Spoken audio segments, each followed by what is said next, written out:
Welcome back, everybody, to another season of the Main Event Oregon's 5A Basketball Podcast. If you're new here, I'm Brian Rathbone, co-host of the podcast, along with Jackson Noggle and Elias Esquivel. We're starting our fourth year covering 5A hoops in Oregon, and it has been a blast each and every year. We have some exciting plans this winter and hope you come along for the ride as we break down the people's classification and the classification where it just means more.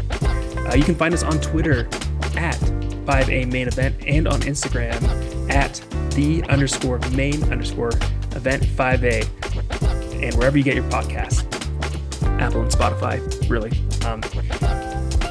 Also new this year, you can watch us now on YouTube to keep up with all of Jackson's ever-changing hair and facial hairstyles.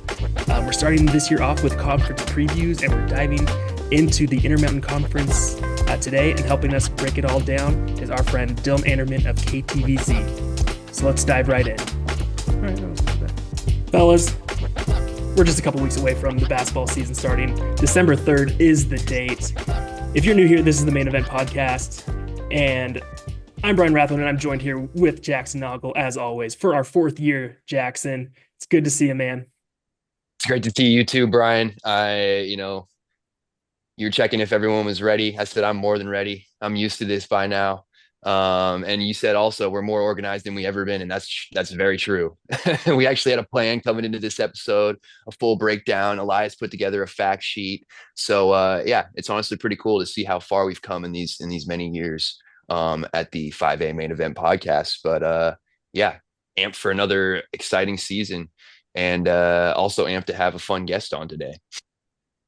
Well, let's hold off on the saying this is the most organized we've been until we get through this. But It's there has true. been more planning, I would say. Elias is back again this year for his second year. Elias, how's life, man? It's going good. Mostly just excited about the season, the upcoming season. Um, I can't believe you guys have been doing this for 4 years. That's Same. like you guys have really been putting in the time and effort. And I'm just fortunate enough that I kind of got to hop on your guys' coattails last year and help out a little bit. I'm excited for this year. You know what's funny? The first episode we ever recorded never made it live. I'm pretty sure it crashed my old computer, and so deep in the bowels of old computer in my garage is an unheard, an unlistened to podcast of me and Jackson, and that was the first time we'd ever spoken to each other in Crazy. person, outside of text messaging. But today we have a special guest. We do have our friend from KTVZ, Dylan Anderman. Dylan, welcome Thanks to the for show. having me. It's long overdue. Thanks for having me. It's unfortunate that I was only invited because I lost to old man Rathbone in a 1v1 football competition. But I'm excited to give my IMC expertness on this year in basketball, because I think everyone's tired of Brian Rathbone's takes. So All right. Well, we don't need to dive into the one-on-one football. That's been put to bed. So let's talk about some IMC basketball. And on today's episode, we're gonna kind of do an over and under for kind of each team. But since there's not really betting lines yet for for high school basketball, we just kind of went with are they gonna improve on last year? Are they gonna do about the same? Or are they gonna, unfortunately maybe drop off from the year before? So we're gonna go through each team, and then we're gonna go through our MVP, front runner, dark horse, long shot. We're gonna do the same for our conference champion, and then we have some mailbag questions that were graciously sent over to some of our by some of our listeners to get through. So we're gonna start off with the over unders, and I'm gonna turn it over to Elias, who's gonna throw us our first team, give us some facts about them, and then we're gonna discuss whether we think they're gonna go over or under from last year, more or less. So I think we're going to start with the newcomers, right? Crook County. Great spot to start, honestly. So, okay, they're the Cowboys, right? Yes. Okay, I hate that the girls teams are the Cowgirls. That's a whole nother thing though. Anyways, Crook County, they're 18-6. They went 18-6 overall during the regular season, 10-0 in the Tri-Valley Conference. The returning Tri-Valley Player of the Year, senior Bryce Lowenbach, along with first team senior Jace Jonas and Coach of the Year Jason Mumm. They are losing a few guys who seem to have made the a couple guys that seem to make the honorable mention list: Garrett Stefanik and Caden Pruzak. Um, this team just ran through the league. Obviously, they averaged 59 points per game in league. They allowed just over 43 points. And not in league, they weren't as dominant, but they still went 8-6. Across the entire regular season, they averaged just above 57 points per game, while allowing 48. They played in a few preseason tournaments: the Central Oregon Tip-Off Classic, which is their tournament, the South Coast Les Schwab Holiday Tournament, and then the Oregon Holiday Hoop Fest, which I think that's Summit's holiday tournament, isn't it? I think it was called theirs last year. It's been a weird. It was Summits, and then they played in Les Schwab one year, Mm, and okay, then it's just Central Oregon's, or it fair enough. depends. Um, this season, the preseason tournaments they'll be playing in is their own Summit Holiday Tournament is what's scheduled, what's listed on their schedule. They only have 17 games listed so far. I'm assuming they'll be updated soon. Um, one thing I did forget to mention, well, Crook County, they have been part of the IMC in the past, and they last won it in 2019, 2020. And they, along with Summit, Mountain View, and Hood River Valley, have been the only winners of the IMC dating back to 2013, 2014. That's a Did fun not know that. fact. Me neither. All right. Well, we'll be the gracious host, and we'll throw it over to our guest. I know he has some Crook County thoughts. So, Dylan, take us away. Crook County, over, under, same. Throw it to us. They're going over. People just keep I picked them to finish first in the league because I believe in the Cowboys. People might hear like it's a hard jump from 4A to 5A. They played all the IMC teams except like Bend, I think, last year. And they didn't win them all, but they were playing in close games. They only lost to 3 by Summit last year. They lost to 10 by Redmond, got blown out by Redmond once. They beat LaSalle last year. Big win. I know it was only in January. You got to be playing your best ball at the end of the year. But I believe in this Cowboys team, especially with Bryce and Jace. And they are so good defensively. They played the first round game against Baker in the 4A tournament last year was basically the championship. They had a chance to beat Baker in that first round, and then they ended up blowing it in the final 2 minutes. But this Crook County team's solid. I have been believing them. Jason Mum's a great coach, and everyone just keeps counting him out. I don't know why the jump to 4A to 5A. I don't see it. I don't see it as that difficult. Like it's still going to be difficult, but I think they're going to pick up wins early in the year. And actually, fun fact, on the schedule, they right now they only play Summit once, and they're the only team Summit in Crook County. I don't know if that's a mess up with OSAA or what, but it says they're only scheduled by or one playing each other once. But this Crook County team's very good defensively, and it starts with Jason Bryce. Bryce down low, and they're great on the perimeter defensively with Jace, and then Keenan Twig. You got shooters like Gabriel Lopez, Hoyt Kudlak. It's going to be a fun year for the Cowboys. I'm a big believer. I know a lot of people are big doubters, but I think they're going to be competing for the IMC title this year. Just the IMC title, Dylan? Well, I think they have a chance to make a run in the playoffs. I mean, if they knock out some wins early in this preseason, I think that's huge. And their beginning of league, their schedule's the easiest, I think. So I think they can crank out some early league wins, get that confidence. And as long as they stay healthy, I mean, they're going to be dangerous. I'm just worried about their depth and can they make those shots on the perimeter under pressure? I think those are the biggest moments in high school basketball, especially we see in like the tournament and whatnot. All right, Brian, you want Jackson. to go ahead? We'll Or throw it I over to can. you. We'll throw it over to you. How about Okay. we'll sandwich Yeah. Dylan and I takes. Yeah, I mean, I'm really high on Crook County as well. I love what they're bringing in. I love what they did last year. And I kind of agree with Dylan. I don't think the jump is as big as some people are making it out to seem. That said, I have them, right around the same regular season win total, if not slightly under, because of that jump that they are making. And I think that the IMC is a really, really tough 5A league when it comes down to it. Crook County was 10-0 in league play last year. 10 of their 18 wins obviously came from beating up on the Tri-Valley conference. And yeah, I don't see them going flawless when they have to take on Redmonds, Summits, Calderas. It will be interesting to see if they get a second game against Summit added to the schedule. because I definitely think those two against Redmond and then whatever games they have against Summit are going to be the most difficult for Crook County. Dylan touched on them being really, really great defensively, and I think that's true. They have one of those guys down low that's just a 6'10" anchor in Bryce.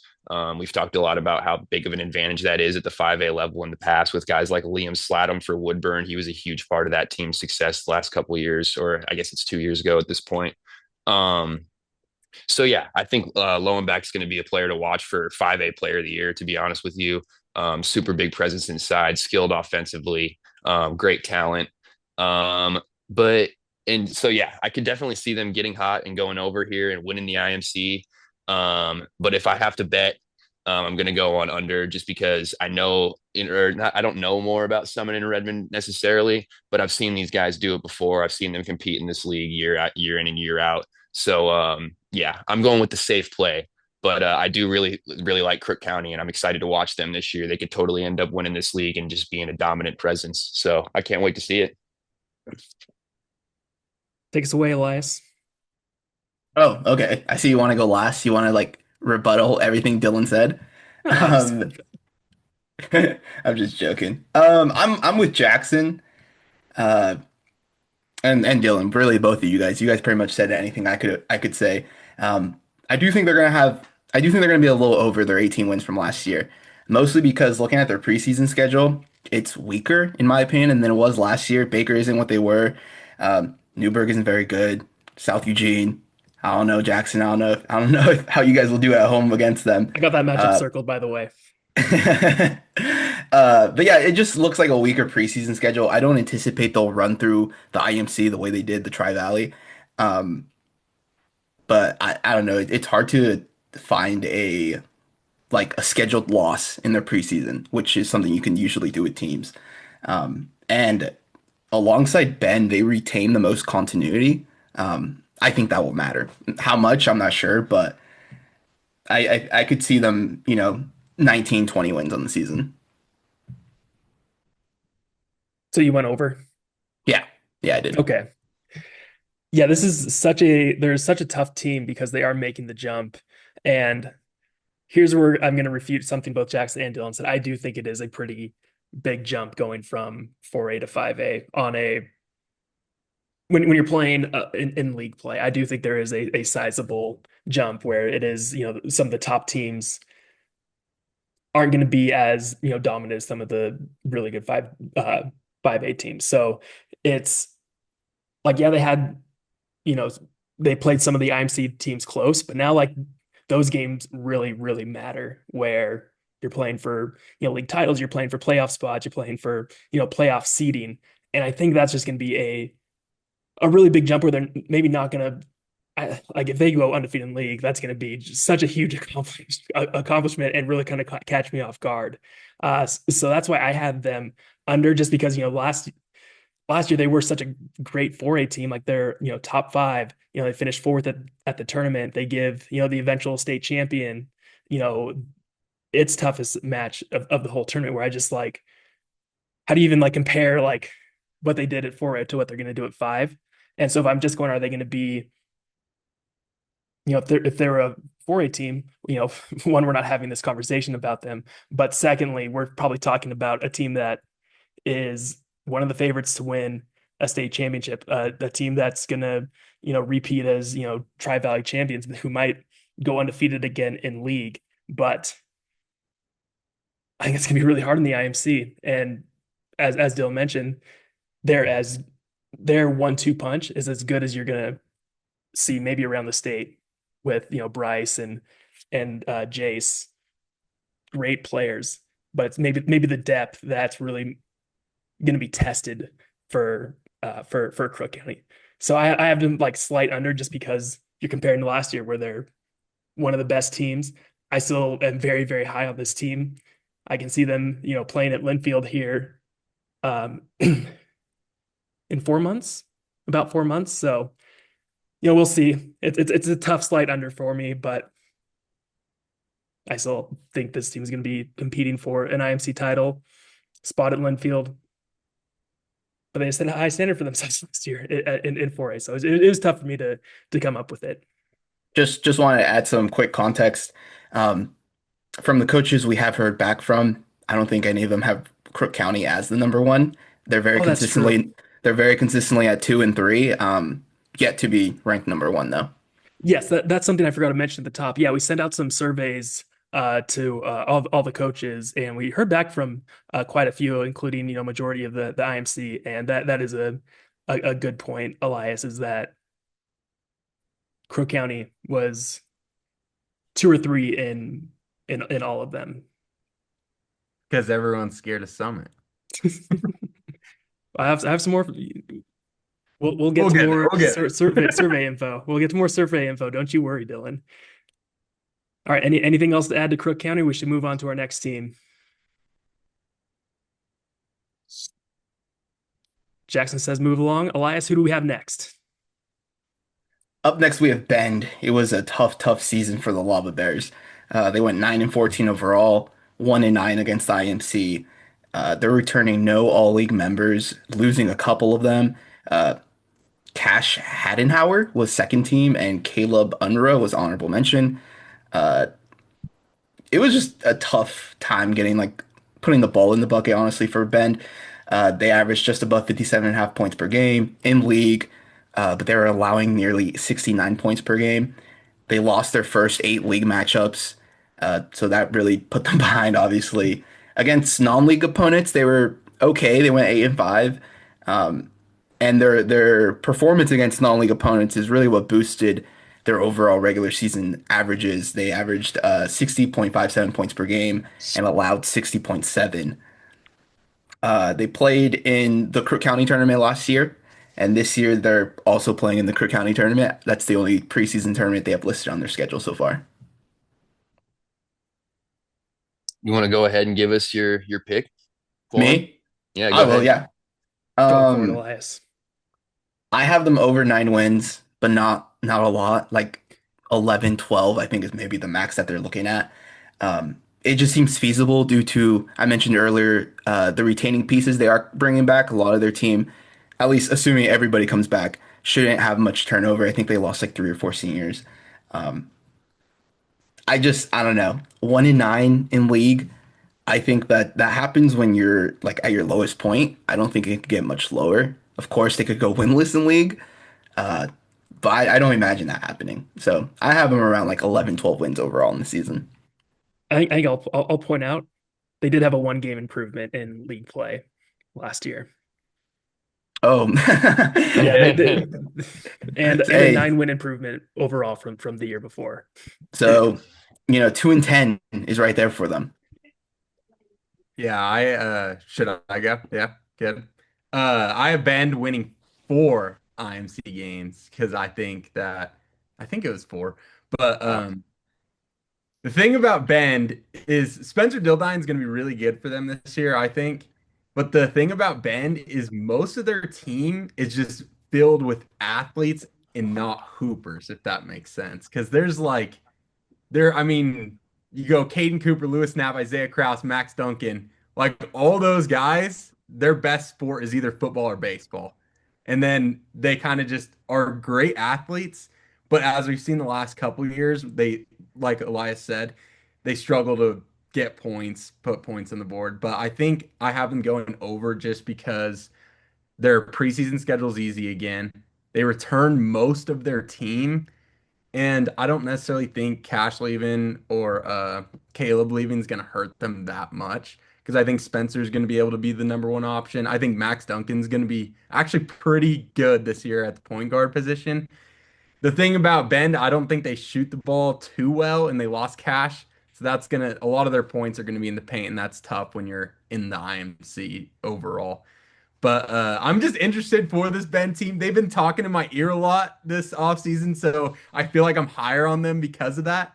And I'm really interested if they could steal some games, but I don't think they're going to steal games just because that's top of the IMC. I think it kind of widens the gap's a little wide right there. But I'm excited to see what they got just because they have great athletes. But these athletes, I mean, they're going to win a state title in baseball season, so it doesn't matter. I'm also going over on the Lava Bears. I just got a good feeling about these guys. Like Elias touched on, they're trending upward. Actually, that was Brian that brought that up. They're trending upward. They are on track for their, 2 league wins this year, if that trend continues. Like Dylan mentioned, they have a very favorable non-conference schedule. I counted up 8 easily winnable games. That gets them one short of their total from last year. They play Mazama, they play the Dows, they play Klamath Union, they play Pendleton, they play Springfield, they play Willamette. They play Madras. So there's definitely some winnable games in that non-con schedule. I expect them to come into league play, at least at 500 or better. And then from there, they would only need to win 1 or 2 league games to hit that total from last year or go over it. So yeah, I don't know. I don't know a whole lot about this team. Like Dylan said, I figured they have some great athletes. Ben's a pretty big 5A school. So yeah, I don't know a whole lot about this team, but like Elias said, they kind of bottomed out last year, these last 2 years, I should say. And I don't see that hanging around for much longer. I think they're gonna, improve. Yeah, this was an easy over for me as well.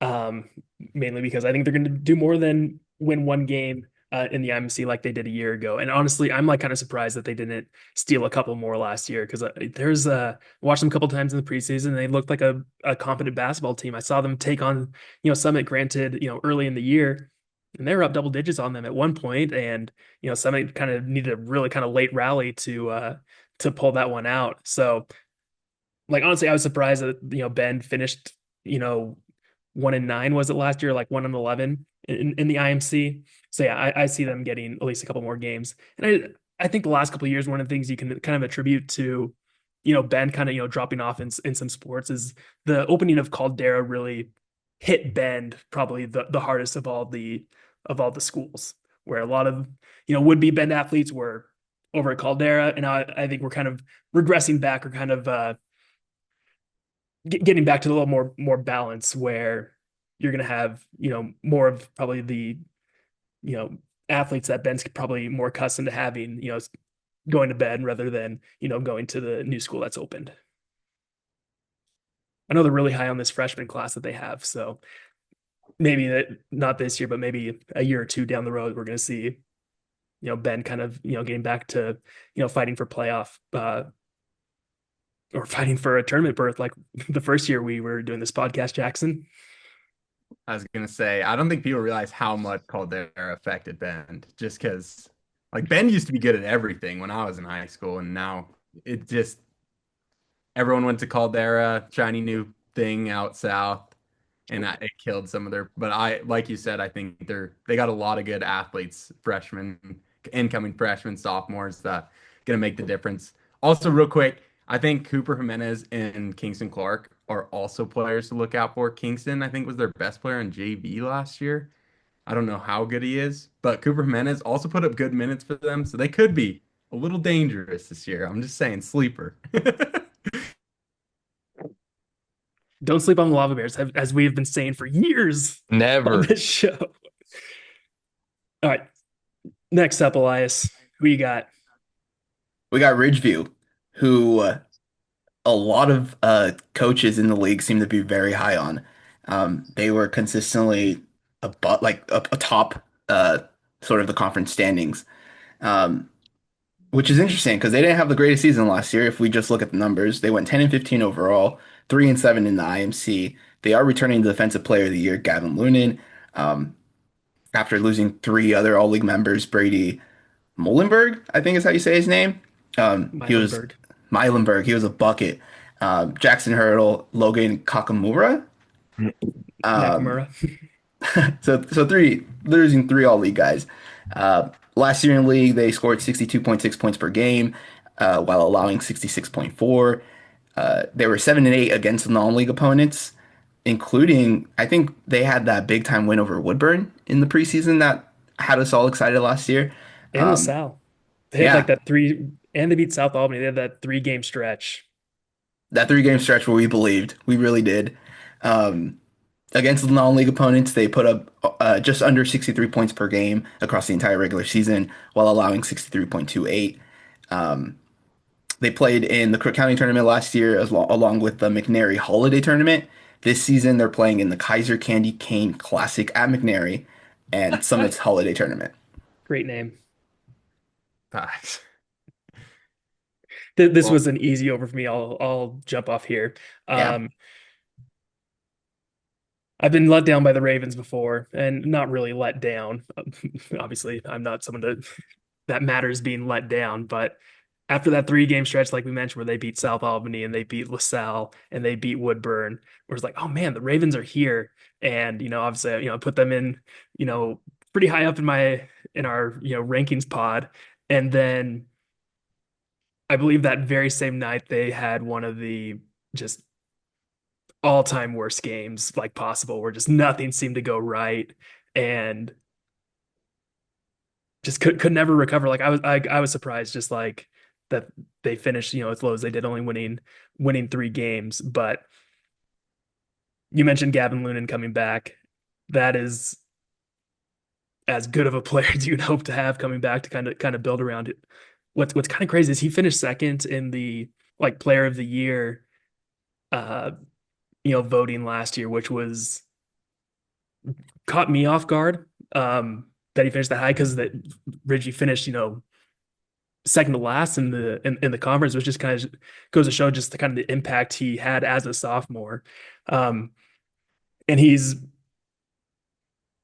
started to fill out a little bit. I just remember as a freshman, he looked like, his knees and elbows were the, thickest parts of his, legs and arms at that point. But he's gonna be a force this year, and both on both ends. He's a good passer. He has, great feel for the game, and that's, not surprising, coming from, his dad, Marty, who's coaching. That's just was kind of his MO, just a great all around skill that, obviously, led him to go, play at Oregon and then have a, decade long international career. So I'm pretty high on this Ridgeview team, and I can see why the coaches are as well. And with their younger players, one of the coaches told me, he's like, they did a really good job of just kind of not bringing them up too quickly. I got a pretty bad glare here on my screen, but and Dylan, you probably, you follow, baseball, professionally pretty closely. There's kind of a science to, bring like when to bring up these prospects into the major leagues, and when to, kind of leave them down in the minors and let them season a little bit. And there's sometimes a tendency to like bring them up too quickly, right? And gosh, is it Jackson Holiday, kind of the example right now? Brought him up really quick, kind of struggled, and now he's back down, or at least last time I was like checking that was kind of the case. But they kind of brought him along slowly. This is, Meilenberg and Hurdle just kind of brought them along at a good pace, where I think they're really going to kind of be ready to take on, the varsity um, duties and be able to perform at a high level. So this is an easy over for me. yeah, I'll pop in. I'm a slight over. Um, I am not as tapped into this roster as Brian and Dylan are, I'm sure. Um, the main reason ended up going with a slight over is because Brian kind of touched on it. I think this team slightly underperformed last year. I think they were really talented and had a chance to put together a run and maybe even make the state tournament with the pieces they had, and just the variables didn't mesh well at the end of the day for the Ravens. So yes, losing Meilenberg's going to hurt. Obviously, one of the biggest scorers in 5A, in addition to those other two all league guys. So a lot's going to be on Lunen's shoulders here in a very tough league. Luckily, kind of like Brian was alluding to, he's one of the best two-way players in the state at this point. Lots of length, lots of offensive skill, does it all around. So I think it's going to be a big time coming out party, if you will, for Gavin Lunan this year. I think he's going to be one of the best players in this league, and he's going to kind of have his own team. So I think that's an exciting opportunity for him. And obviously, having said that the Ravens underperformed last year, it's an exciting opportunity for them to improve as a team and take a step forward as a program. It's likely a less talented roster than a year ago. But going over for these guys is going to come down to the games against Mountain View, Caldera, Bend. And I think that I would favor Ridgeview in those games as it stands right now. So yeah, I'm going slide over. Not as confident as Brian, but I don't know as much. So his confidence instills confidence in myself. So I think we're all going to be high on the Ravens after today, compared to last year. That is. And I do want to say one more thing, Jackson. Sorry to we'll get to Dylan after this, but a couple years ago, I was like, oh, they're they're about to make the tournament. This is going to be they're going to be a dangerous team in the playoffs. They make the playoffs, but they go and lose to Woodburn, I think by like 20 some points. So, but the next year they're the top seed in the IMC. So, could we see another thing where I'm not wrong? I'm just early. Could we? Could we? Maybe, possibly. We'll play it out. Dylan, we'll throw it over to you. No, that's a good point because they're going to be good next year too. But you guys are talking about letting us down last year. They let me down the year before. That's when I first started covering sports here. And I watched one of the best first halves. They played against Summit, the state champions that year. And I was like, this team, like, how is this team not being talked about? Blah, blah, blah. And then they just let you down. And last year, in the preseason, they win those big games, and I'm like, oh, here come the Ravens. And then just in league, they can't find ways to win the game. And I think that changes this year. I know Brady was a big part of this Ridgeview's team, but I actually think it might they might be better right now just because Gavin Lunan will now be the number one option. Like Brian was talking about, he wasn't even the number one option and he was in player of the year talks. I mean, it like switched back and forth, but Brady, I think, or uh, frickin' Gavin. I think Gavin is the best defender and player in the state this year. I think I'm high on Gavin Lunan. I think he's going to be insane. I watched him drop like 35 or something, 30 against Mountain View last year. And I think it's also going to help him that Drew Meilenberg, Brady's younger brother, he's the point guard. I know they needed a point guard bad, and Drew's only getting older now. He's going into his junior year, has more experience, and I think those two together. I posted a picture on my Instagram of like Shaq and Kobe. It's gonna be not like that, obviously, but I think that duo is gonna be ridiculous, and that's why I have Ridgeview finishing third in the league. What I do worry about is their depth, just because like if you're playing a good defense, or Gavin's not having the best game, like what's gonna happen? What are you gonna be looking for? And I think Ashton Markham, Danner Frost are good options just because they're really good athletes. Danner Frost, good football player. It's the question is, will these guys around Meilenberg or around Lunan succeed this year? And I think that they can, especially you were talking about Hurdle, Dylan, Jackson Hurdle's little brother Dylan. Hopefully he's a sharpshooter. Jackson was hitting threes all over the place last year. I'm high on this Ridgeview team. I think they're going to do some damage this year. It all comes down. They have another tough preseason schedule, and I wouldn't be surprised if they succeed like they did last year. It all comes down, will they win the big games in the IMC, especially against like teams like Redmond? Like you got to be able to beat your crosstown rival. Those two teams hate each other. But if they win, take one from Redmond, they take one from Summit. Like this team can be in the tournament and they can make a push mainly because of Gavin Lunan. He's a freak. I can't. I'm so high on Lunan. It's gonna be a fun year to watch him, especially for the highlights. Yeah, and I think one of the underrated things that maybe we just kind of miss is sometimes it takes some programs and teams, after they go through a coaching change to kind of develop like kind of their culture and kind of their style. And Ridgeview before Marty took over didn't have the greatest kind of run leading up to it, and so you're just kind of build some things, and now we have some of these juniors and sophomores who are going to be playing, and even the seniors. This is now going to be their third year with Marty, and it's his third year like ever running a program, which I think is going to be valuable as well. Yeah, I was gonna say that, yeah, kind of echoing a lot of what you guys said. I'm also over on them. Um, I don't know how much over. I don't know if they'll hit like 15, 16 wins, but they seem to have a lot of momentum, at least behind the coaches, in terms of their expected performance this season. So I feel like I should listen to them a little bit. Um, their non-league schedule, like Brian mentioned, is pretty tough. They do have like they play Sheldon, Churchill, LaSalle Prep, Sandy, Lake Oswego. So I'm not sure if they'll do better in non-league this year, but I certainly think they'll do better in league. Um,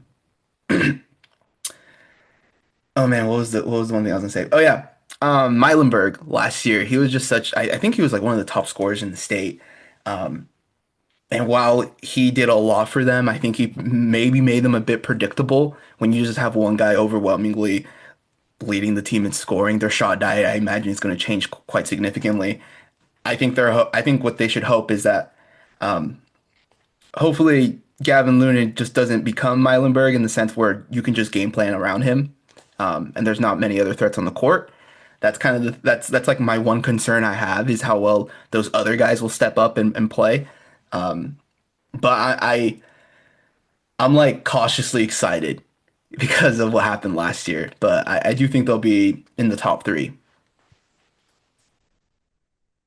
That's fair. Jackson, anything to add, or should Elias take us to our next team?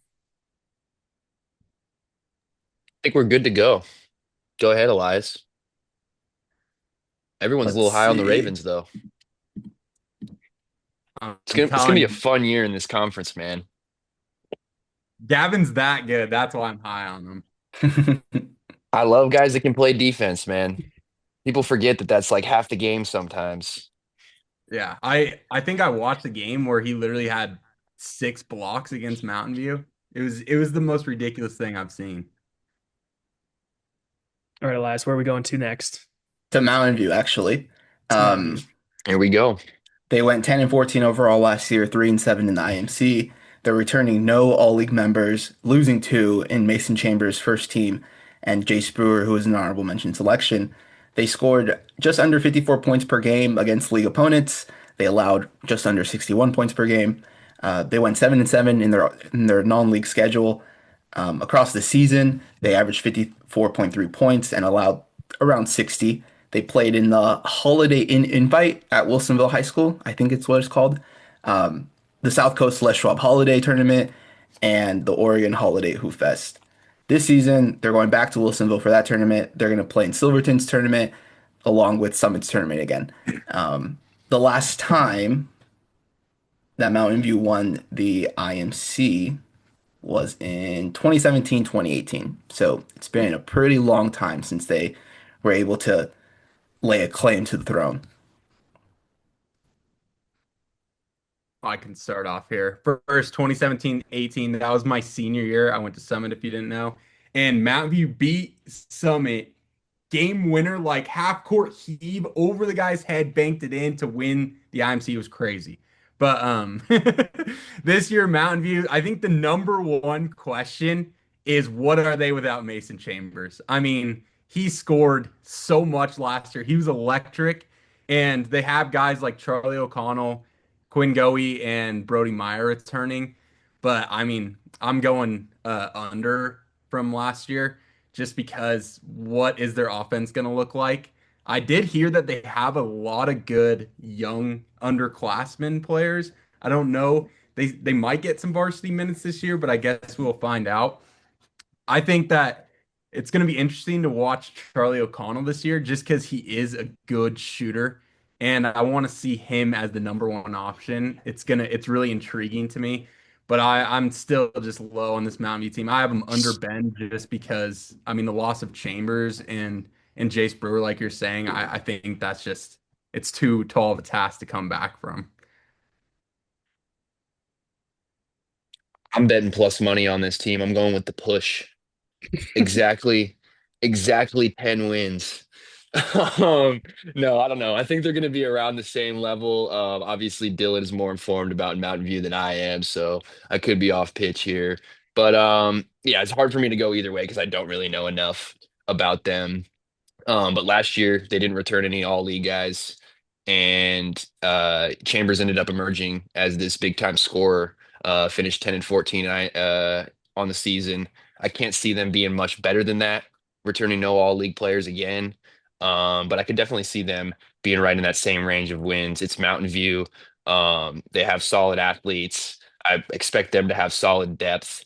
So it's hard to see them winning much fewer than 10 games this season. Also, when you look at the non-con schedule, they're going to have a couple winnable games in there. So yeah, I don't really know what to do with this team. I don't know who they're going to have. Dylan mentioned the young guys. They're going to need a couple of those guys to step up if they're, going to want to overperform last year. So yeah, I'd probably lean under, but yeah, I think these guys will be, around the same level. What you got, Brian? I'm just kind of still kind of in awe of just your mustache, man. It has come in nicely. We haven't mentioned it. We've been going for about over a half hour now, and I just thought it should be mentioned. It's looking great, man. I appreciate that, man. I got a compliment in public for the first time in my life a couple Wow, days ago. So yeah, good for that kind of you. like that shook me to my core in a positive way. So First mustache everything compliment is it's a big one. So everything's coming up, Jackson. Mountain View, such a weird team. I'm gonna go under as well. And I don't know, like I'm not saying weird team like this year's a weird team. We don't know yet. They haven't played, but I'm saying last year's team was a weird team. They knocked off the number one team on two separate occasions. They, took down Thurston, and then Mason Chambers. What did he go through? He went for like 35 against Caldera, and if he doesn't do that, Caldera is the champions of the IMC. So obviously they don't have him anymore. But that was a team that like last year's team didn't make the playoffs. They were, one of the last teams. Uh, they're on the bubble, and their bubble popped, unfortunately, for them. And so I just don't know what to make of them. Like I'm kind of in between what Jackson said, where it's like I can just see them doing the exact same thing, where they're going to be competitive and being one of those final teams to potentially get in as an at-large team. And I can also see them, like Dylan said, just kind of maybe this year they're kind of bottoming out.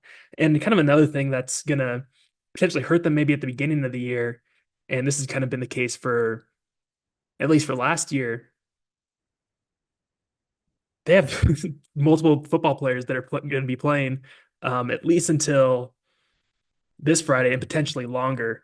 So they're going to miss, some time on practice. Football shape and basketball shape are, very very different things. So we'll see how that goes. But yeah, Mountain View maybe just a slight under, just because they were so close to the playoffs a year ago, and you miss you lose a player like Mason Chambers, who could pop off for 30 plus points in a game. That can be tough to overcome. But someone's going to lead the team in scoring. Someone's going to put up 10 to 15 points, maybe even more. Happens with every team, because teams have to score, and some those points have to come from someone. I also just think their preseason schedule is hard. Like I just don't know how they're gonna get to the amount of wins they had last year with, like you said, they were upsetting teams. They were putting up fights, but they just couldn't get it done. That does look pretty rough. I just took a peek at their non-league schedule. Um, I'm under. I don't have much to say about them. I can't pretend to be an expert on Mountain View hoops, but Casual. I'm a casual. I really am, unfortunately. But somebody needs to get beat up on. I think there's a very good chance it'll be Mountain View this year. All right. Who are we going to next, Elias? Caldera. Ooh, Let's see. Caldera had a very good year last year, I guess depending on your own expectations of them. They went 17-7 overall, 7-3 in the IMC. They're returning no All-League members and losing five of them. Will Jensen, Miles Maccomer were first team. Jack Bentz was a second teamer, and Seb Fivet and Aiden Cruz were honorable mention selections. They could score the ball pretty impressively. They averaged 68 points per game in league, while allowing just under 61 points in non-league competition. I think they, along with Redmond, did the best. They went 10-4 against non-league foes. Across the entire season, they averaged just over 63 points per game, while allowing just over 60. They played in Silverton's tournament and the Oregon Holiday Hoop Fest last year. This season, for preseason tournaments, they'll be returning to Silverton. They'll have their own tournament that they're hosting. Um, And I also thought it was notable that they're playing 6A Nelson at McCourt in Eugene, Hmm. along with an Australian travel team. I'm assuming it's on their schedule. Um, I thought those That'll were be fun. fun. And I'll just get it out. I'll just get this out right away. I think they're going to be really under, way under.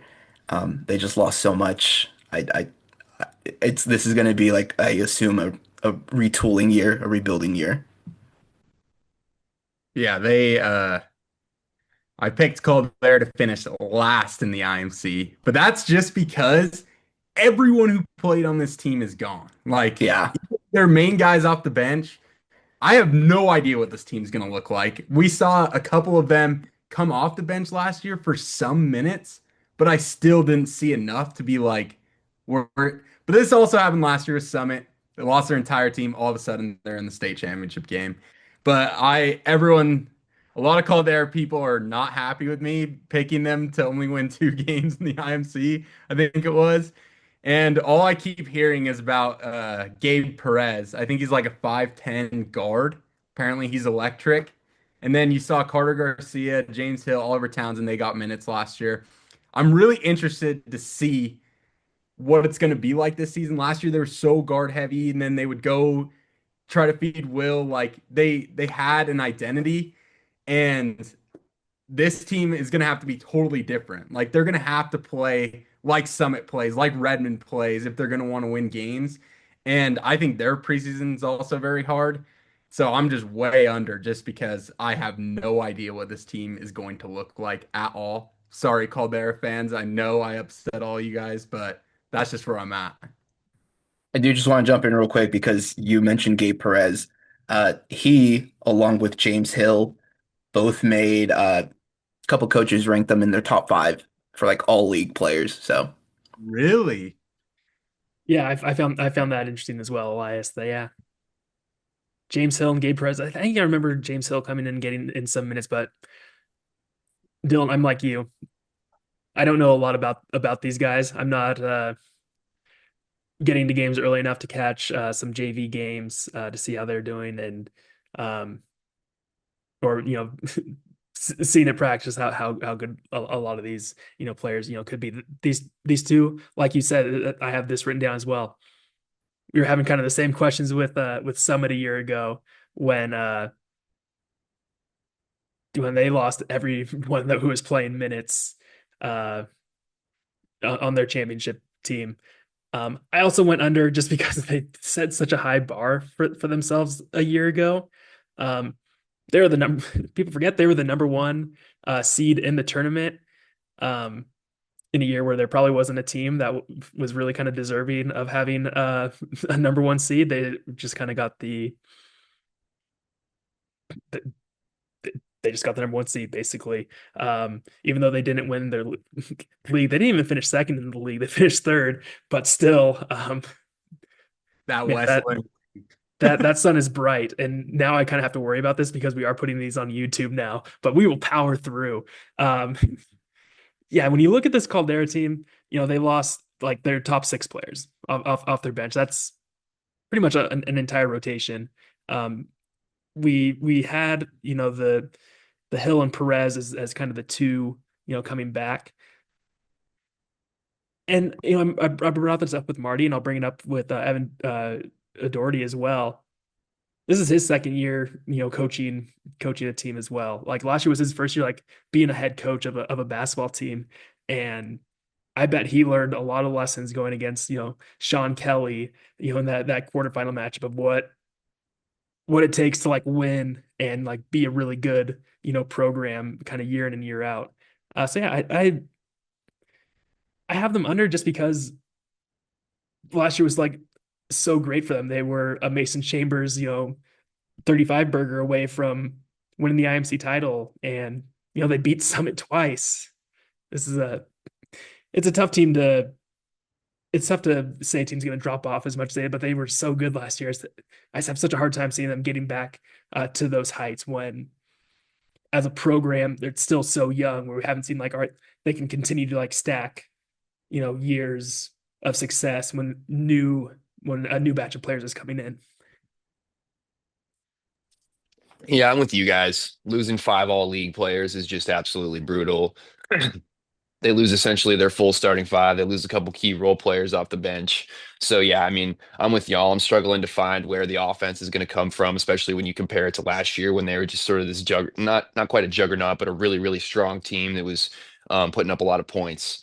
Um, I will say that kind of like Mountain View, I trust Caldera to have great athletes and solid depth and be able to reload to some extent.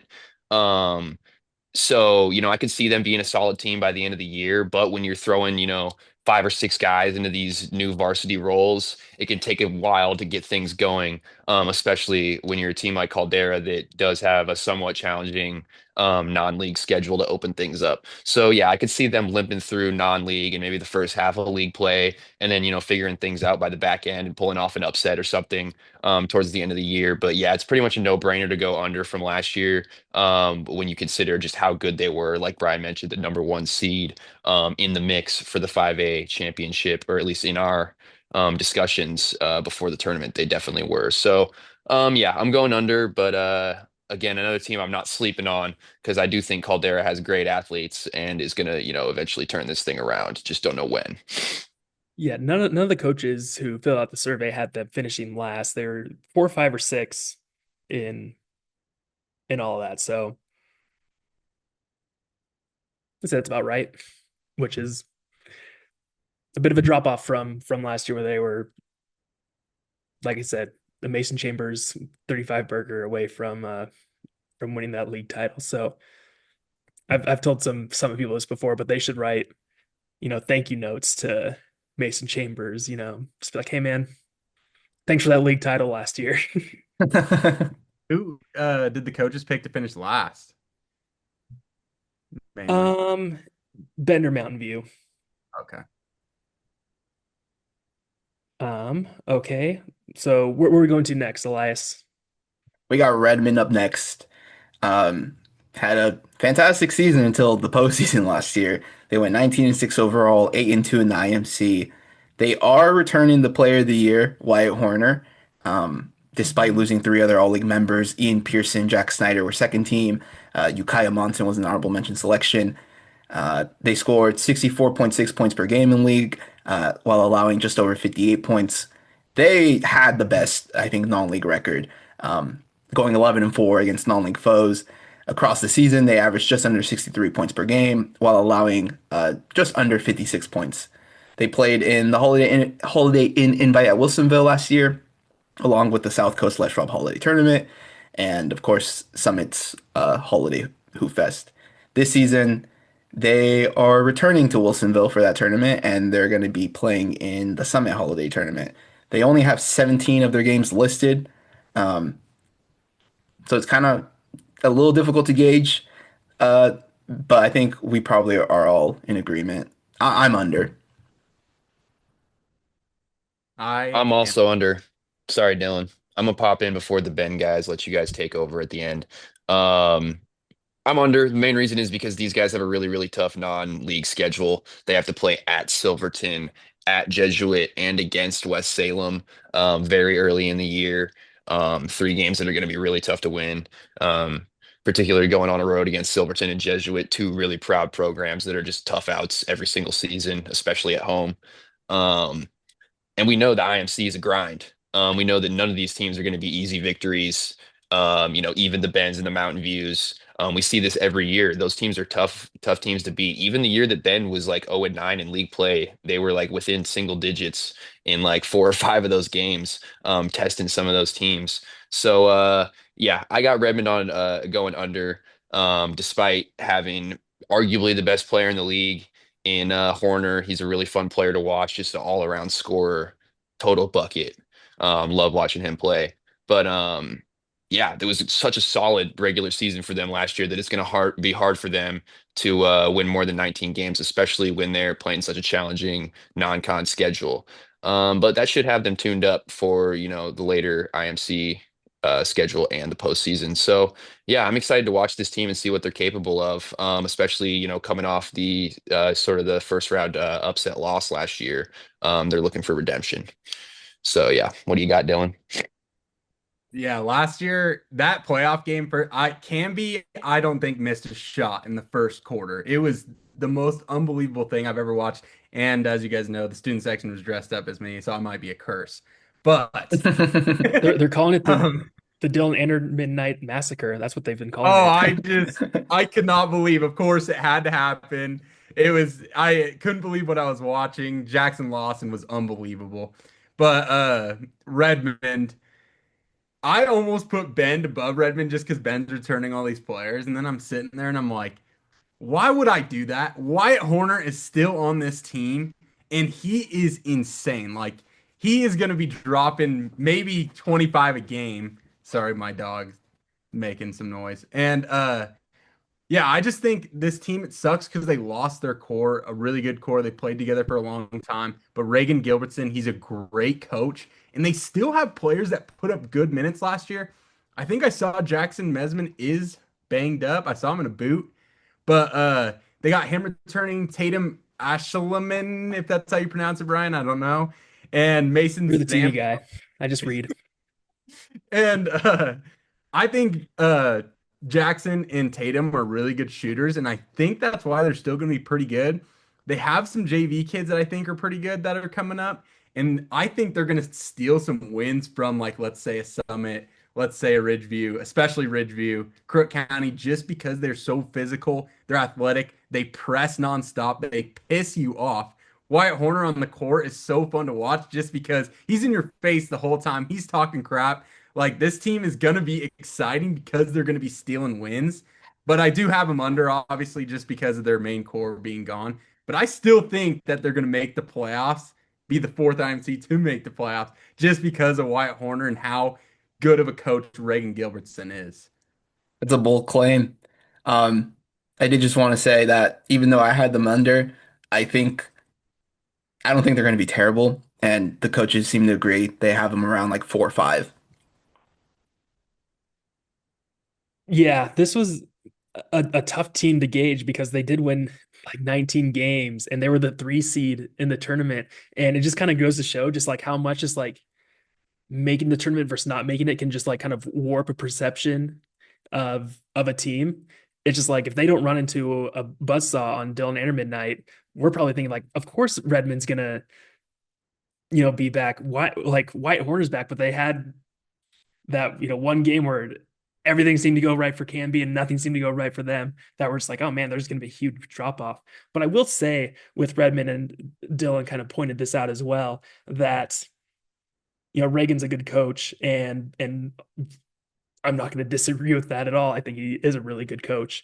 And they have found a way to kind of reinvent themselves pretty much every year since 2021. They were the number 1 seed. This was before the Bend schools rejoined. They were kind of led by this really kind of dynamic wing in Garrett Osborne, and then they were like a very center dominant team with Evan Otten, who missed half the year, and so they had to kind of reinvent themselves away. They still make it to the semifinals that year, still really competitive in a really good IMC that had 4 teams in the top 9.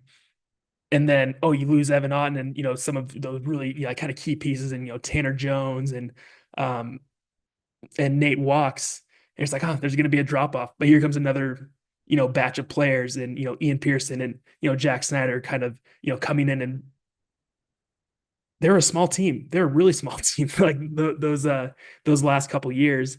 And then you have Wyatt Horner kind of coming in, and Wyatt Horner he has been a prominent figure in this podcast the entire time. He's gone from the freshman, the Cougar Killer is what we called him, because he had all these kind of game winning plays against Mountain View, which those were really good Mountain View teams.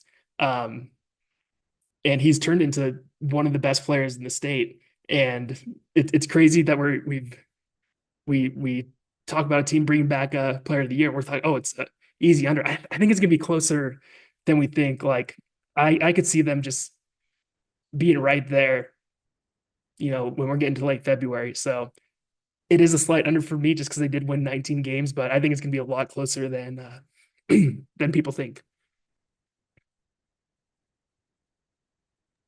Where to next, Elias? Do we all go under? I I think went so. slide under, but I'm with you, Brian. I think they're going to be a really really good team. When you got a player like Wyatt, like they're going to win some games for sure. I had the slightest under. I'm just gonna make that point. Elias, where we go next? We're going to Summit.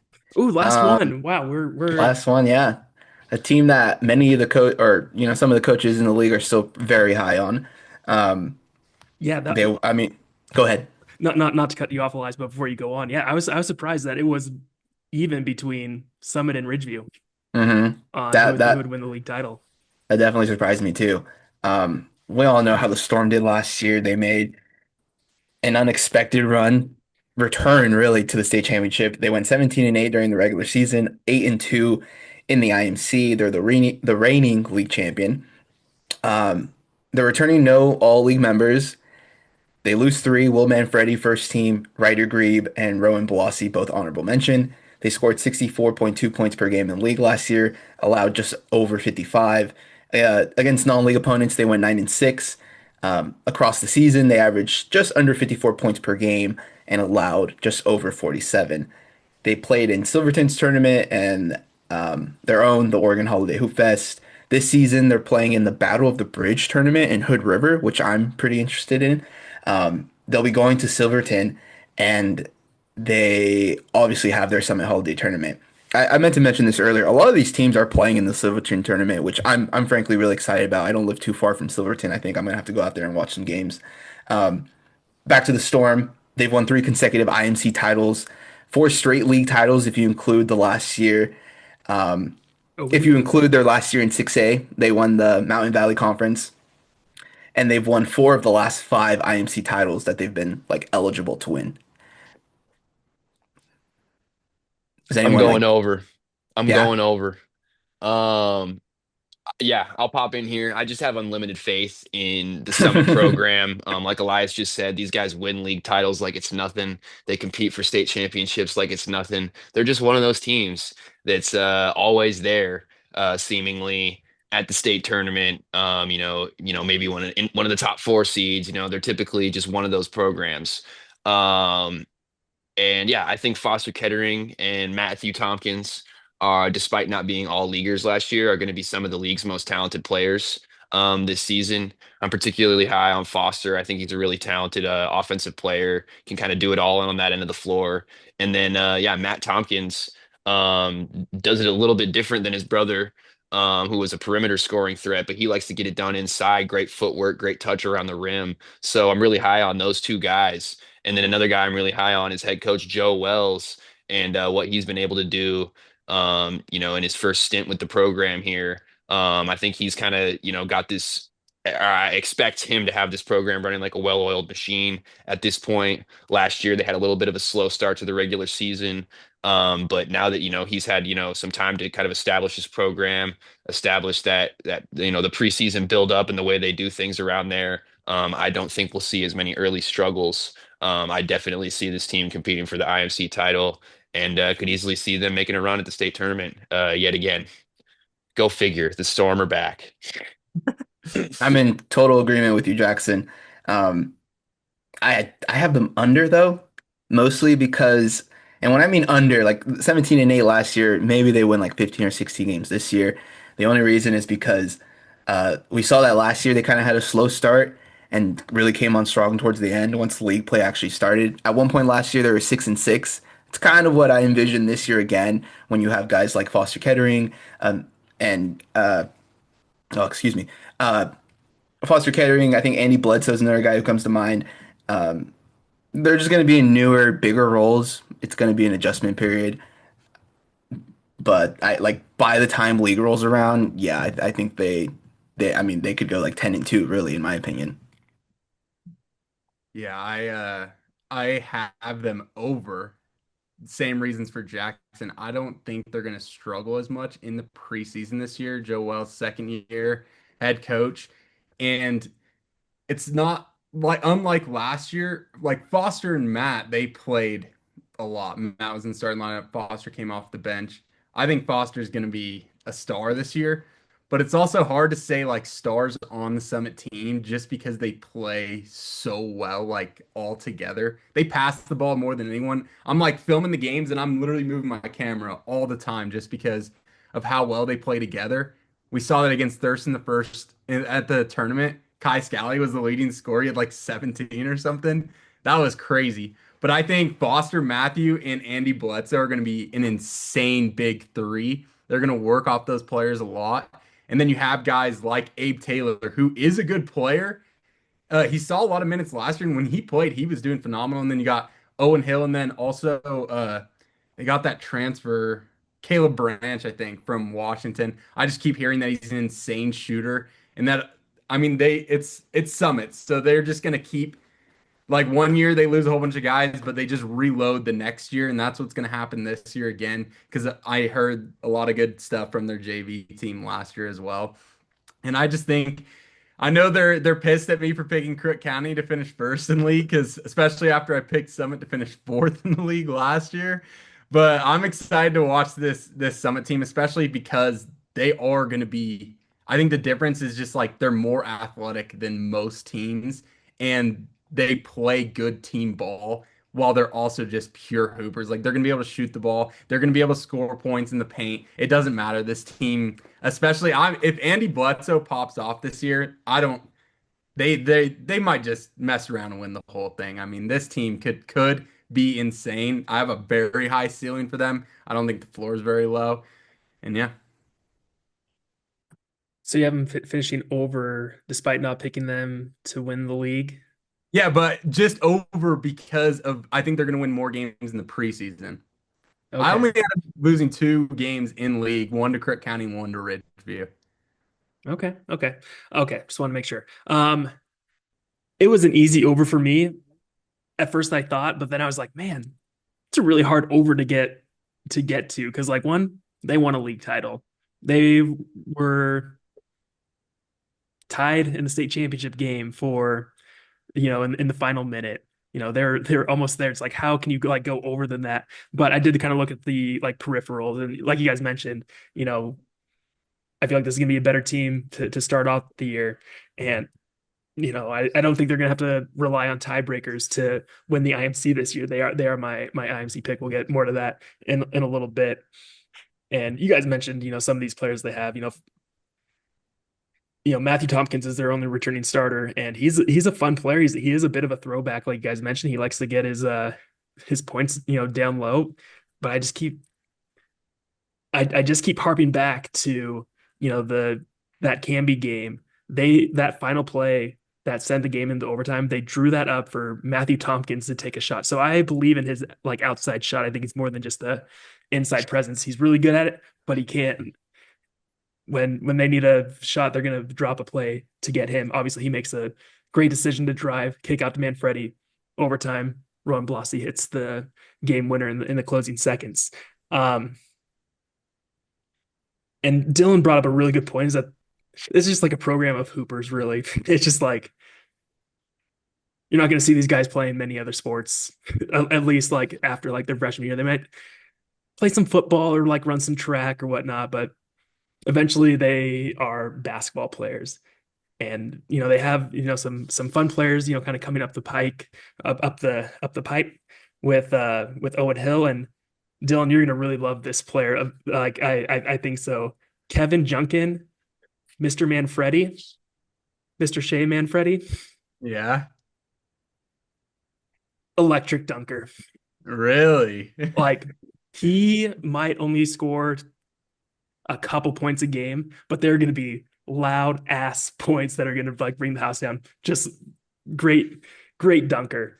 And what I really like about this team is I think like last year was like such a valuable experience, just like for the program of like how we're going to do things, right? Because last couple of years they were wildly talented and had an all-time player. And they had to like really battle to get to state championships and win a state title. Like those weren't easy. And then when you kind of lose a player like Pearson, it can kind of be easy, like it can buy, or you're like watching a player like Pearson, like, oh, he did it, I can do it. Or the teams before us did it, it's just gonna happen when that it's not the case. I think that because they had to just like go through those early struggles and find the way that they kind of have to play, which is like, all right, we don't have a player like a single player we have to rely on. We have to we have to really rely on all of us. I think that's just super valuable to one be able to like coach, like, hey, we have to do it this way, or we're not going to get to where we want to be. So I think they're going to win more games, and I think they're going to be playing for another state title. I don't see why not.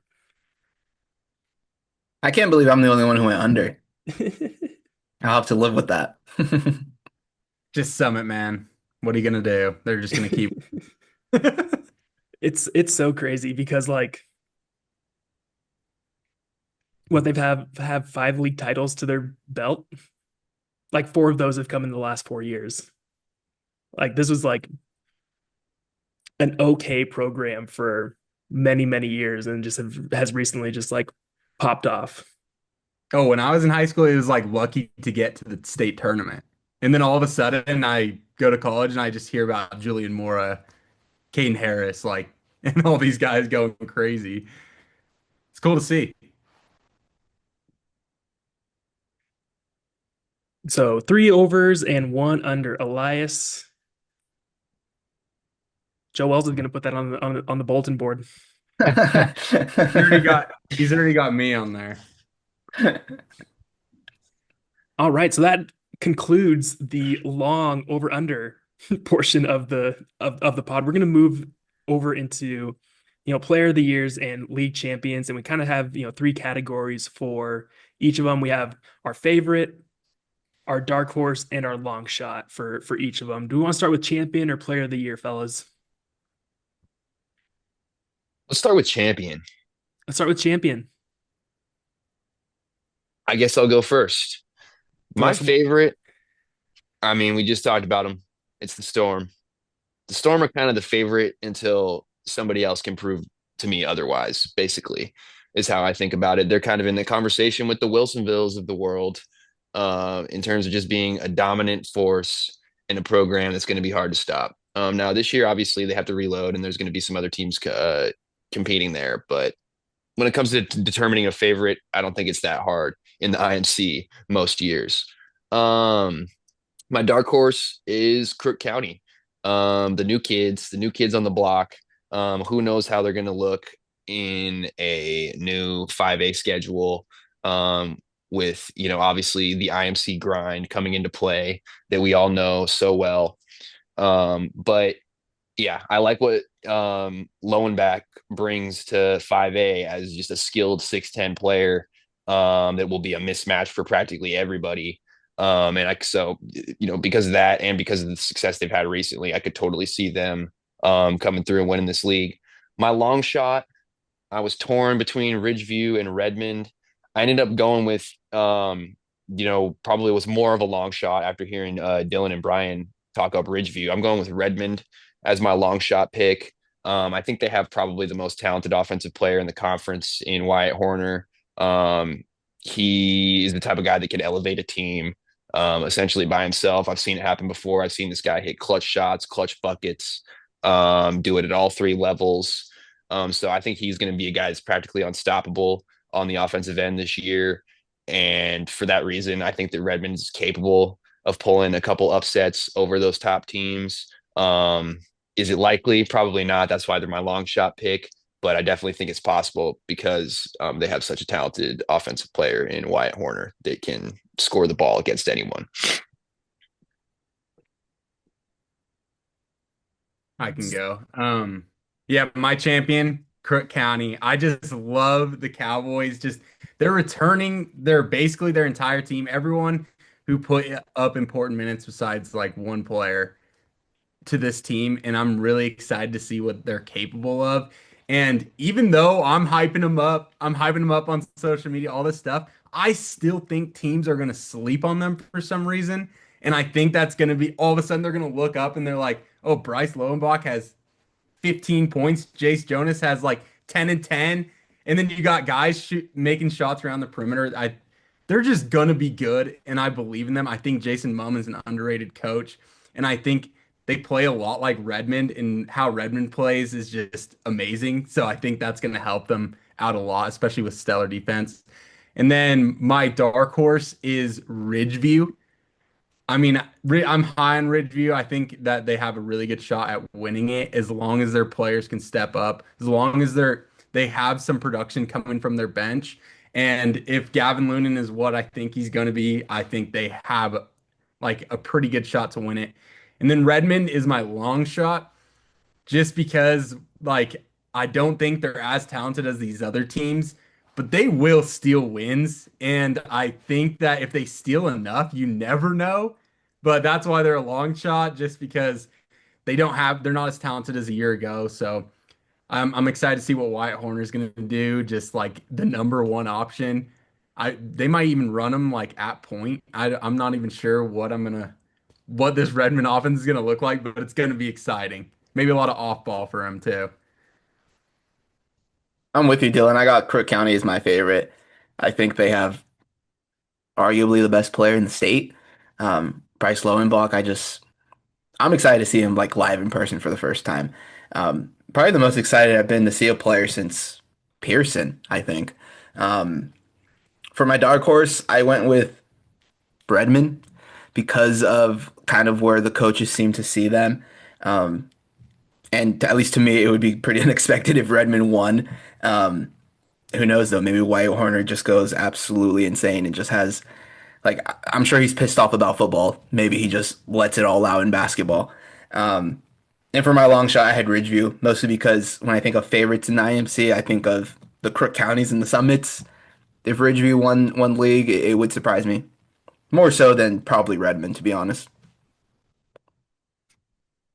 Yeah, mine's very similar. I went with the favorite. My pick is Summit. They just do it every year. I think they have enough talent coming back. And one of the very underrated things about the Summit team, they're big. Like they're not gonna have a 6'10" player, but they're gonna have a lot of like 6'5", 6'6" players and a lot of 6'4s. That's gonna be just a really tough matchup. And they're all really athletic. Um, I was worrying about, man, what are they going to do when they play someone quick or like have like a really kind of quick guard? Do you know who might be coming out for basketball, Dylan? Yeah, Kellen Elliott. Kellen Elliott, and that is not who I was thinking of if they have Oh, a quick I was guard. like on a guard. Uh, Connor Keneally. Really? That I like it though for defense especially. Yeah, so I was like, all right, hey, if you need someone just to kind of, if there's a quick guard that might be a tough matchup, why not counter with one of the best, coverage savvy defenders in football. We'll see how that goes. We'll see what he could just very well That'll just be a be guy at the end of the interesting. bench. But yeah, certainly interesting. So anyway, Champion Summit. I went with Crook County as my dark horse. Just I feel kind of lame because I always went 1, 2, 3, and I still think my long shot is Ridgeview. Um, I think Crook County could very well, be in a battle with Summit for the top spot. I know that's not the super trendy pick.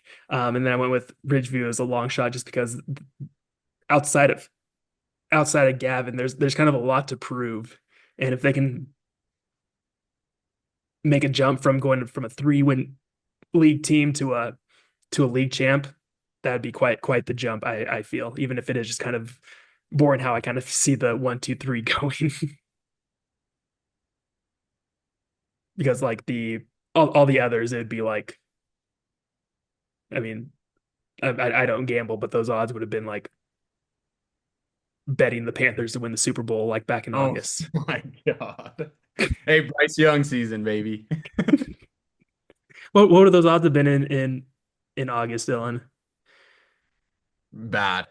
Yeah, Like plus 5,000. yeah, they're probably better now, but in August, Ridgey just scares me just because just because of the letdowns from the last 2 years. Like Yeah, that's scary to me. that, I that, need that's them to why step up. that's why I have him my long shot. But yeah, so the podcast is split. Two of us have Summit as our champs. Two of us have Crook County. I love it, Elias. It's the right pick. We'll see. Time will tell. I'm excited to see it all play out. One quick thought on Crook County. I'm sorry. I know some of these teams it's the same, but Crook County, like I saw a picture of them. They've been playing together since they were like literally like 8. And I think that team chemistry also helps them out a lot. And just the culture that Crook County has, that's what's going to help them succeed. Can't argue with that. All right. Players of the year. Same format. Player of the year favorite, dark horse, long shot. I'll go I first this guess, time. yeah, go ahead, Elias, Elias. take us away. My favorite's Bryce Lowenbach because of everything I mentioned earlier. I think he's gonna have a crazy year. I'm sure those guys have a chip on their shoulder to an extent. I mean, you know how kids are. They need to make up motivation in their heads. So even though we're all pretty high on them, they're telling themselves nobody's high on us. Nobody thinks we can do it at 5A. It is fuel though, and I think it's gonna carry them forward. So I have Bryce as my favorite. My dark horse, I have Foster Kettering. Um, just from how much he grew. I mean, last year he was listed at 6'3". Apparently now he's 6'6". He shot 56% from the field and He's finally 43% from dunking three. too, Like apparently. he could be really scary. You mentioned what's somebody gonna do when they have short, quick guards? I don't know. He might just be long enough to defend. It may not even matter just due to his size and his wingspan.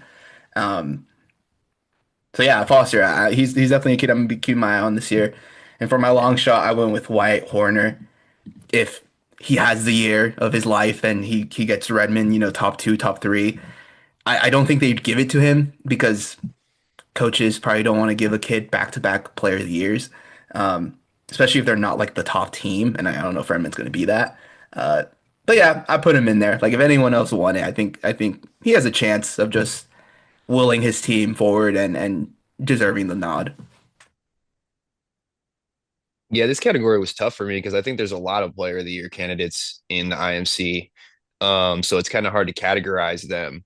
Um, my favorite's also going to be Bryce Lowenbach, just because I think he's going to be putting up some eye-popping numbers. I expect, him to be in the double-double range, with a few blocks.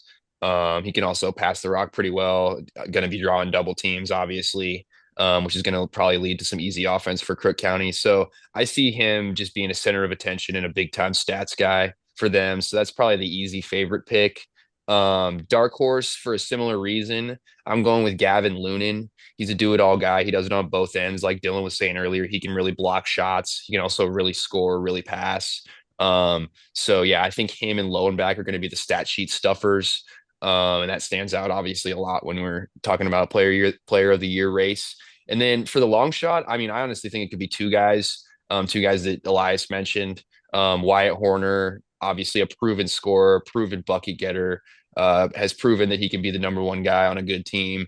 So I could easily see him sneaking in there if Redmond has a surprising season, pulls off some upsets. And then also Foster Kettering is the last guy that I have mentioned here. So double long shots for me, a little bit of a cheap move.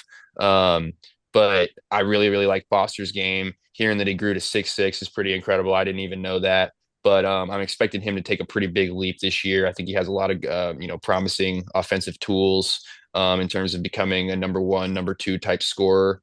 And yeah, if one of those Summit players is going to blossom into being a player of the year in the league type guy, I think it's going to be Foster. But we talked about it earlier. Summit likes to have a really balanced attack. So I don't think it's particularly likely that the player of the year is going to come from Summit, even if they do win the league. I think it's going to be a balanced team this year. So yeah, my favorite, Bryce, dark horse, Gavin Lunan, and then guys I'm still watching, Wyatt Horner and Foster will also play well this year. And shout out to Foster. He just committed to Middlebury I saw that. out on the East Coast. So Super awesome. good job, Foster. He's also got a 4.2 GPA, which Yeah, I don't even know how that makes sense. I thought aren't GPAs like out of 4.0, that but doesn't make sense. That weighted Yeah. BS. We couldn't even do that while I was in high school. Kids these Well, days have it so easy. Kids these days, yeah.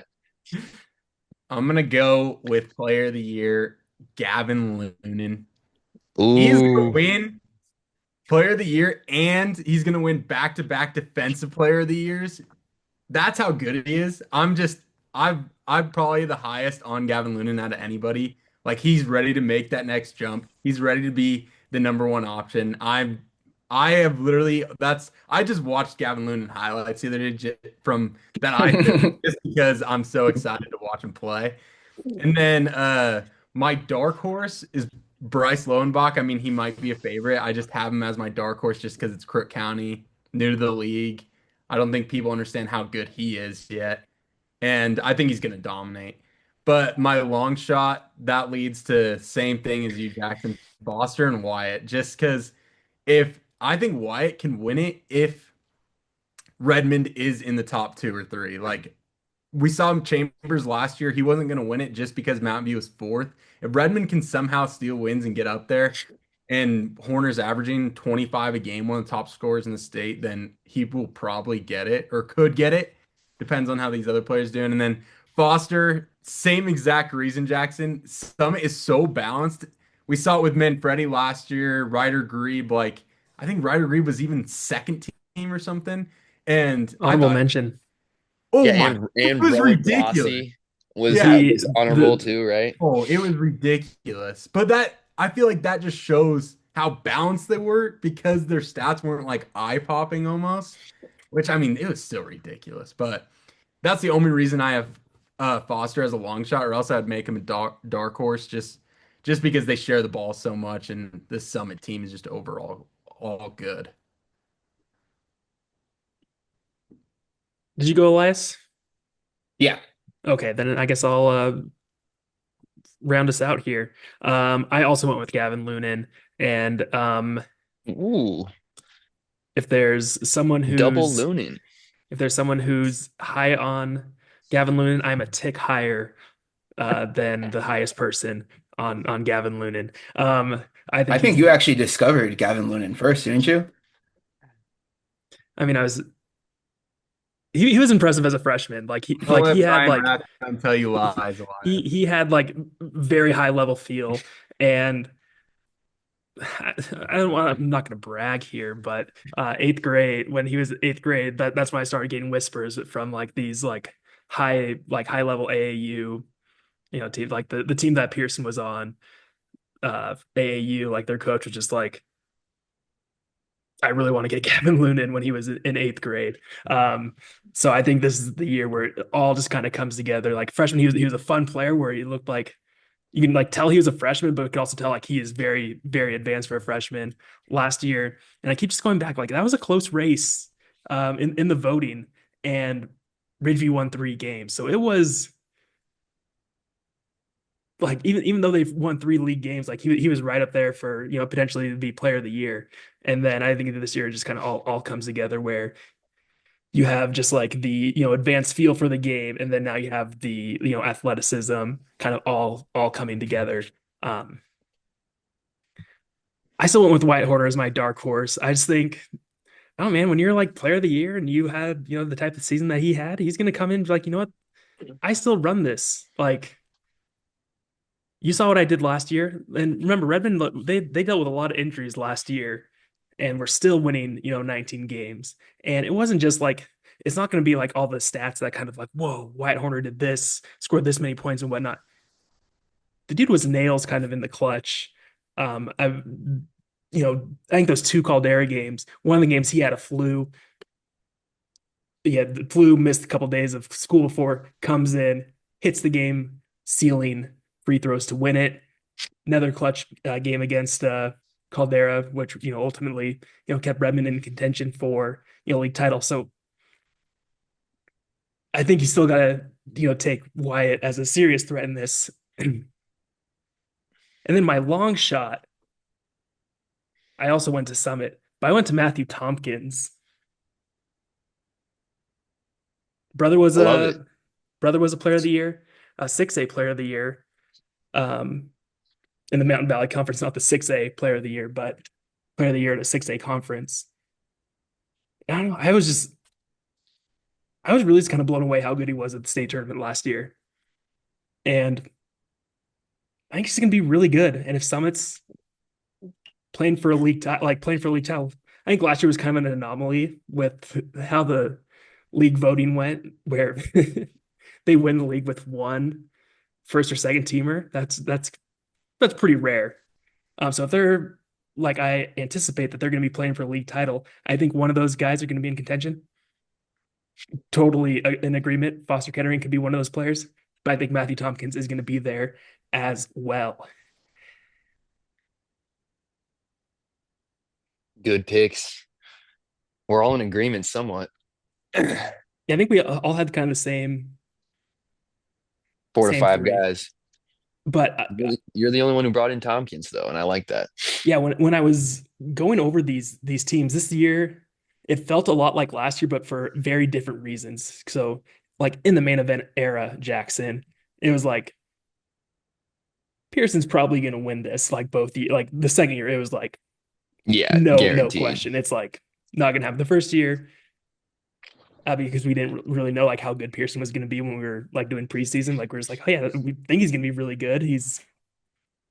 But enough about that. But like last year, there was like 5 or 6 players where we felt like, who's going to win this? It kind of Yep. seems, but they're all like second team players or like players that we just like hadn't really kind of seen a lot throughout the year. But then this year, it's just like we have player of the year returning. We have a player of the year in a different conference. We have the defensive player of the year who finished second in the voting, a year ago. So it's like it seems pretty star-studded, I would say, compared to maybe last year, where we just didn't Totally know. agree. It's like 4 or 5 guys that could easily win it, I think. And that makes it fun. Yeah. Yeah, that's what's going to make it electric. Alrighty. Let's move on to a couple mailbag questions. Thank you all who submitted some questions. Some of the questions we can go through pretty quickly because Elias. I have a question. I'm sorry. Were we not going to do the one big question? Ooh, We can save that for the end. we can save that for Or, the end. yeah.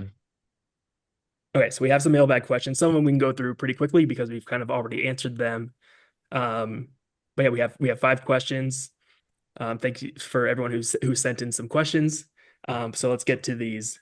Who do you think is going to be the MVP/player of the year? We all just kind of answered that. It's either Gavin Lunan or Bryce Lowenbach. Correct me if I'm wrong, fellas. Those are our picks for the favorite, yeah. But don't sleep Alrighty. on the dark horses But don't sleep and the on the long dark shots. horses or the long shots. Don't you dare. Will Crook County challenge Summit for an IMC title? I think Yeah. Don't sleep on the Cowboys and It's clear. Dylan They're will in the hunt you mix. down in your sleep if you sleep I on the have Cowboys. I'm tired of all these people saying, "Oh, the jump." Like, I don't care about jumping 4A to 5A. They almost beat Baker. They were almost the best. They would have won the 4A state championship this year. They just moved up to 5A. Now they're going to try to win the 5A state championship instead. Again, he will hunt you down in your sleep if you sleep on the Cowboys for 1 second this season.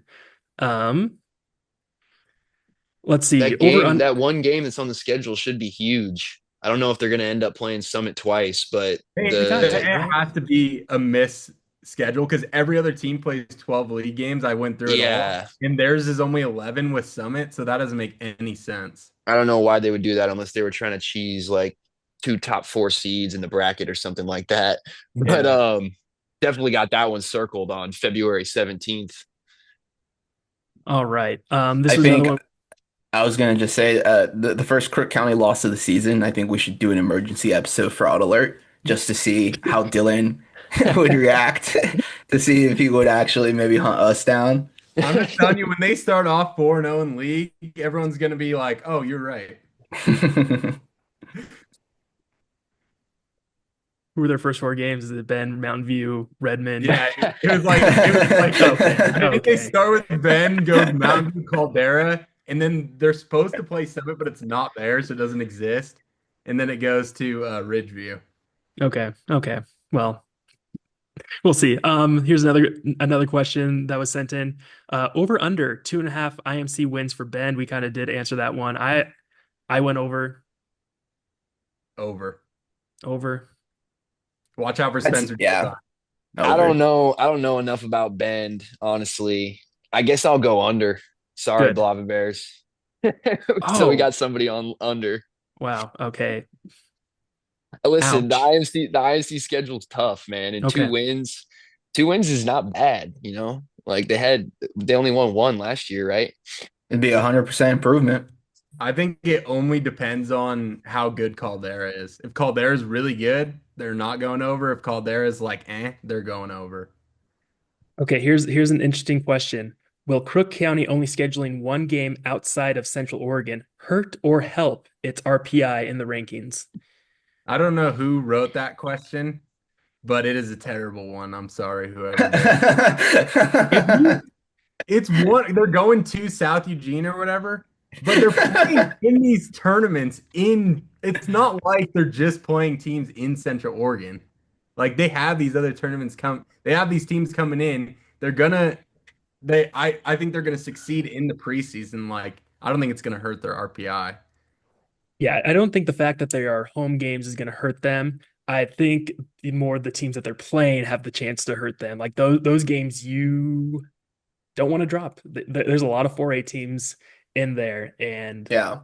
so and if they're at home, it can be a double whammy if they lose. So I don't know if simply that they're playing in Central Oregon is going to hurt too badly. It can because home losses or road wins are weighed more favorably than home wins, but I think it's more of just who they're playing on the schedule.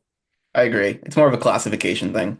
Yeah. I think that's what might help Ridgeview too in the rankings because they play harder teams. Like even if they lose those games, they might be ranked higher because of the harder schedule in the preseason. I will say in relation to the RPI, I don't know if it's going to end up hurting them too much, but um, keeping things close to home all year is not exactly ideal in terms of preparing for, traveling out back to the West for the state tournament and playing all your games away from home. So it could end up hurting them on that front. That's a fair Um, point. in terms of only coming across the mountains one time all season. Um, I don't know. Probably won't, but I could see that being a factor. One time all season, and it's to play South Eugene. Hey, man, See, South Eugene is a proud program. Dude, you just don't go into the axe yard and Purple Pit the purple pit. is dangerous, man. but I'm telling you, they did that because they were in 4A. They traveled farther than any other Central Oregon team the last however Yeah. many. They're tired That's of fair. They're like, we got these tournaments here. We don't have to travel anymore, spend all this money. I think I don't think it's gonna end up mattering just because it's not like they haven't traveled before. Yeah, when I was, reporting on, them moving, to the IMC, it like got the common refrain from basically every, AD and coach was like, yeah, the competition is going to be a lot harder, but man, are we going to be traveling less? Like their closest drive when they were 4A was to Madras, and that's a 45-minute drive from Prineville to Madras. Now their longest drive is going to be the Caldera, which is like maybe an hour away. It's noticeable, not as much driving. That's how it should be. Next question. Who's the best scorer? Emphasis on scorer in the IMC. For me, it's easily Horner. Go ahead, Dylan. No, you can keep going. I mean, I don't got much else to say. There's other guys that are maybe better all around players than Wyatt Horner, but in terms of just scoring tools, going and getting a bucket, I don't see many people with the versatility that he has. He can do it in multiple different ways. Like, yeah, you throw it into Bryce, inside. He's probably going to get a bucket most times, maybe the same percentage as Wyatt, but Wyatt can also step it out to the mid range, getting his bag off the dribble, hit a three. So yeah, I think he's the most complete scorer. Maybe not the best because Bryce is probably, a 60% field goal type of guy right next to the hoop, floating in baby hooks over guys. But if we're talking about tools and skill set, I think Wyatt Horner stands above the rest. I'm inclined to agree. Yeah, no, I think it's Wyatt as well. All three phases can get up, can attack the basket. He's got a really good mid-range game, and he's got a quick release on the outside that just makes him really kind of tough to defend. So yeah, all in agreement for Wyatt Horner. Well, I agree on Wyatt Horner, but by the end of the year, it's going to be Gavin Loonan. Because Gavin can hit from anywhere on the court. Like, he is good from three. So don't be surprised if, he's taking people one-on-one and, he's going to be a pure scorer. But, right now, it just has to be Wyatt Horner. There's no one else. Alrighty. And then the final question. Do you see 4 or even 5 IMC teams making the state tournament? I will take this one. Respectfully, hell no to 5 teams making the state tournament. There's no way. 5, and I respect the person who asked this question, but even 4, it's happened 4's once. a lot. It's happened once recently. Jackson, do you remember which league it was? The Mid-Willamette. Nope, it was the Midwestern in. Oh. Come on, that was that year with I set that up for you. In 21, it was Churchill, not Silverton. It was Thurston. Churchill, Eagle Point. No, not Thurston. Crater and Ashland. Oh yeah, that was when Crater still had my man Nate Biddle. Or no, that was when it was the year after. But anyway, that was the last year. We don't need to dive too much into it because we're running out of time. No ball knowledge. Unless, do you guys think this guy off the 4 or 5? podcast? I think 4 will happen just because of Redmond. Redmond's going to finish 4th, and they're going to make it in. That's all I have to say. Okay. I think it's going to be really challenging for there to be even 4, even 3 teams this year at the state tournament for the IMC, mainly because of how stacked the NWAC is. They have a lot of talented teams in that Portland area conference that we're going to get to on one of these episodes here soon. I see that team, sending at least 2, probably 3 or 4 teams to the state tournament. So, you throw that factor in there, it's going to be really, really difficult for the IMC. But if another conference is going to have a chance to do that, I think the IMC is solid. Obviously, they're good top to bottom. But yeah, it's a challenge this year with how solid 5A is top to bottom. Alrighty, guys, we have 2 minutes left, so we will just ask our question open-endedly. We will not answer them. Dylan, kick us off. I'm going last. Someone else go. I'll go first. Elias, prepared for this one. My big question for the IMC is how much, if any, IMC cannibalization will there be, and will it lead to either Crook County, Summit, or Ridgeview having a first-round playoff game? Like, having hit the road for a first-round playoff game. Those are 3 teams I'm sure nobody wants to see in the first round at home. Jackson?